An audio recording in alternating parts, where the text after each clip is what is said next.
இறையேசுவில் பிரியமான சகோதரர்களே சகோதரிகளே, மனம் மாறுங்கள், ஏனெனில் விண்ணரசு நெருங்கி வந்துவிட்டது என்று ஆண்டவர் கூறுகின்றார்.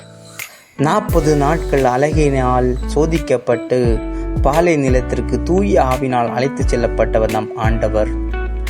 இன்று முதல் முறையாக தம்முடைய பணி வாழ்வை தொடங்குகின்றார். அவர் கலிலேய பகுதி முழுவதையும் சுற்றி வந்தார். தொழுநோய்களை குணமாக்கினார். விண்ணரசு பற்றி நற்செய்தியை பறைசாற்றினார். மக்களிடையே இருந்த நோய் நொடிகளை அனைத்தையும் குணமாக்குகின்றார்.